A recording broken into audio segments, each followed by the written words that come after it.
ఒక్కసారి కొమ్మూరి గోల్డ్ కి కాల్ చేయండి. తాకట్లో ఉన్న మీ బంగారాన్ని విడిపించి మార్కెట్ ప్రైస్ కి వాళ్ళు కొనుక్కుని మిగతా డబ్బులు మీకు ఇచ్చేస్తారు. పాజిటివ్ నెగిటివ్ పార్టీలో కొండా సురేఖ ఎపిసోడ్కి ఎండ్ కార్డ్ పడేది ఎప్పుడు?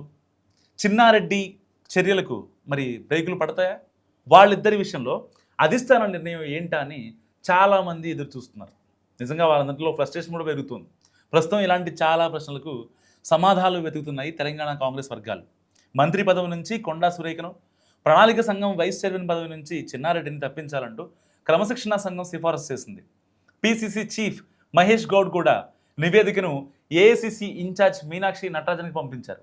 అయితే స్టేట్ నుంచి సిఫారసులు వెళ్ళాయి, కానీ పదవుల నుంచి తప్పించాలంటే అధిష్టానమే తుది నిర్ణయం తీసుకోవాల్సి ఉంది. సరిగ్గా ఇక్కడే ఎపిసోడ్లో ఒక చిన్న బ్రేక్ వచ్చింది. పార్టీ అంతర్గత వ్యవహారాలు చూసే నేత కేసీ వేణుగోపాల్ ప్రస్తుతం విదేశీ పర్యటనలో ఉన్నారు. అమెరికా పర్యటన ముగించుకొని సెప్టెంబర్ 2న ఆయన ఢిల్లీ తిరిగి వస్తారు. సో ఆ తర్వాతనే కొండా ఇంకా చిన్నారెడ్డికి సంబంధించిన ఫైల్ అధిష్టానం దగ్గర ఓపెన్ అవుతుందని చెప్తున్నారు. సో అప్పటి వరకు విరామం అలాగే కొనసాగుతుందట. సో మంత్రి కొండా సురేఖ తరపున ఆమె భర్త మురళి ఇప్పటికే రాయబారం నడిపిస్తున్నారట. డిప్యూటీ సీఎం బట్టి విక్రమార్కను కలిసి వివరణ ఇచ్చుకున్న ఆయన అందుకు సుముఖంగా లేరని చెప్పుకుంటున్నారు.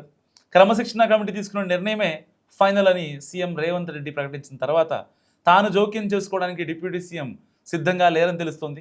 ఇలాంటివి మళ్ళీ మళ్ళీ రాకుండా మొత్తంగా ఫుల్ స్టాప్ పెట్టాలని అధిష్టానం భావిస్తోంది. అందుకే యాక్షన్ తీసుకోవాల్సిందేనన్న ఒత్తిడి కూడా మరోవైపు పెరుగుతుంది. ఈ పరిస్థితుల్లో ఏ నిర్ణయం తీసుకోవాలన్నా సెప్టెంబర్ 2 వరకు వేచి చూడాల్సిందేనన్నది ఏఐసిసి వర్గాల మాట. మరి ఇలాంటి నేపథ్యంలో ఇటు చెన్నారెడ్డి ఇటు కొండా సురేఖ వీళ్ళపై ఎలాంటి డెసిషన్ తీసుకుంటే బాగుంటుంది? మీరేమనుకుంటున్నారో మస్ట్ కామెంట్ చేయండి.